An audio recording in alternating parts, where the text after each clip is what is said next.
is awesome. So how long have you lived in Bird Park? I moved in the summer of 2001. 2001. Cool. Awesome. It's been there a couple years.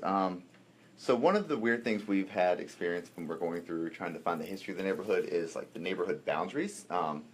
The official boundaries are different than a lot of like what newspaper articles have kind of like quoted the neighborhood being. So where do you feel the boundaries of Bird Park begin and end? I think they go from the highway to the river. Mm-hmm.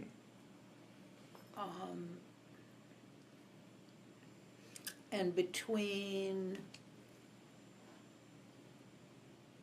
Meadow and Boulevard. Okay, yeah, that's what. So like the maps list that out, but a lot of articles have like kind of dragged Dogwood Dell into that, and that's not officially part of the neighborhood, but it's kind of seemed to got Well, that's lumped when in there. actually you might have heard me pausing when I said the boulevard, because I think actually then at the end of the boulevard, it swings around Mm-hmm. and gets to what I still call the Nickel Bridge. Yep. Yeah. But Bird Park itself, which includes Dogwood Dell, Mm-hmm. is part of Bird Park. Yeah. So it's been very. That's one of the things we're like, all right, well, where does it actually start and end? Like the boundaries say this, but like residents feel, you know what I mean? Yeah. So it's kind of an interesting aspect of it. So kind of linking out of that, do you have a favorite like aspect or amenity of living in Bird Park? Something that a resource that you feel like is something you value? I mean, I'm living in a park, Yeah. basically, and my house overlooks one of the lakes. And, it's just delightful. I mean, you have, frankly, just more or less the best of city and country living. Yeah. Because there's, the air is fresh, there's trees, somebody else mows it, Mm-hmm. there's the lakes. I really like the part that, not all the time, but, certainly on the 4th of July and Mm-hmm. probably 20 other days out of the year, there are like big gatherings, and so people are coming to our neighborhood to celebrate Yeah. something. Yeah. And there are all sorts of runs for various causes, Special Olympics practices, what have you. You get a sense of, people coming to enjoy nature. Yeah. You're kind of like the feature of like people coming in to really like utilize your resources. Yeah. That's cool. Do you guys watch the fireworks from your house then?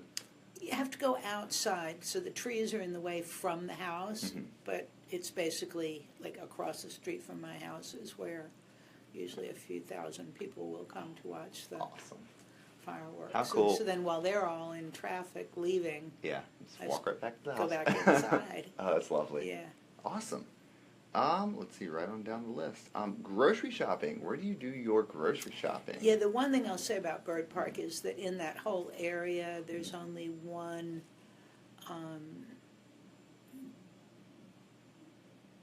store, and even it isn't really specialized in groceries. Yeah.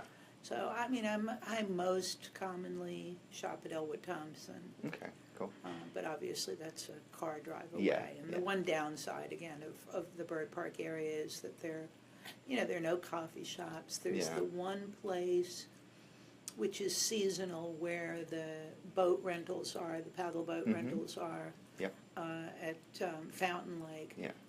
But other than that, Yeah. You have to there's go. not only are they not grocery stores, they're not even coffee shops. Yeah. This isn't on here, but where do you normally, if you have to go to a coffee shop, do you have like a preferred local one, or is it just kind of close to out here since this is where you work? There's a bunch of places where I go. I mean, the one that's actually, excuse me, walking distance is the one, what's the name of it? The, something light. The lamplighter? Lamplighter, which is actually, because you can go on the footbridge over the highway. Yeah, it's one on Addison. Yeah. Right? Yeah. And so that is walking distance. Other than that, I like the one that's south of the river, actually, Crossroads, Yep. Is it coffee Yep, and, that's my and favorite ice as well. cream. And then there's that one that's changed hands a couple times in Carytown.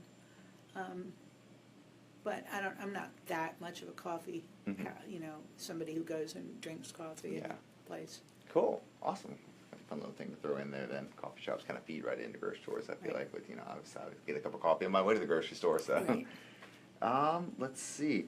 So I'm going to kind of transition into improvements of the neighborhood. Is there any part of the neighborhood you feel like needs improvement or needs a little bit of like attention, or maybe something's like deteriorating, or maybe something's just not current? Is there any part of it that you feel needs improvement? The city struggles to keep the amenities Mm-hmm. together. Yeah. So in my little area, and I live in Bird Park Court, which is kind of a very kind of special little enclave. Mm-hmm. And a couple of years ago, they did something, road work, and knocked out the street lights. Okay. And after a bunch of my neighbors kept calling and calling and calling, and Mm-hmm. they sent some company over there this past month who dug up all kinds of things and did all this work and never did fix it. Oh, yeah. Yeah, and the city, and actually, I mean, Bird Park, of course, takes a lot of upkeep. In our little court, we have a fountain in the middle. Mm-hmm. Technically, the city is supposed to take care of that. Keep And that. they do more mowing in our neighborhood than they do in most neighborhoods. Mm-hmm. But the city just struggles. Yeah. With, I mean, they're pretty good with planting new trees in the park and taking down ones that occasionally I don't agree with them, but they want to make sure the trees don't fall on people. Mm-hmm. But the city struggles. Yeah. Yeah. It's one neighborhood of many that they have to focus exactly. on. So. Yeah. Very cool. And then just the last question, kind of like an open topic. Share, like, is there any sort of memory or story or anything you'd like to share about Bird Park? I know you shared like the fireworks story, which is like awesome. It's a super cool amenity to be able to do. But is there anything else that you like have that you would like to share? And if not, it's totally fine. But it's kind of an open thing. One of the other things that's kind of very unusual about Bird Park is, I mean, it's not unique, but it's one of the features is that, I mean, there are some homes that are like $1 million homes. Mm-hmm. But there are also some low-income apartment. Mm-hmm. There's a low-income apartment complex. Kind of on the outskirts near Meadow? Right near Meadow. Yeah. But I mean, that's basically on my block. Yeah. And I like that. And also there's that disabled, it's the Virginia home. Mm-hmm. Yep. And there's people with like serious disabilities. But if you're going to have to live in that body, Mm-hmm. wow, you get to live in Bird Park Yeah, with what a these place to do it. mechanized, wheelchairs. It has been noticeable, and since I moved there, which is like 16 years ago, kind of black flight Mm-hmm. and a transition. So at the moment, it remains a predominantly black neighborhood. So, Mhm. for example, the precinct where I vote is overwhelmingly black. Mm-hmm. But the better properties have increasingly been, there's been quite a lot of turnover Yeah. in the past 10 years. Yeah. And, there's a certain yuppification going on. Yeah, that's something you've noticed just in your time there. Yeah. Okay. Yeah, I think my time there is when it happened. Yeah. Interesting. Cool. Well. Cool. Well, thank you very much for You're your time. welcome. I really You're appreciate it. welcome.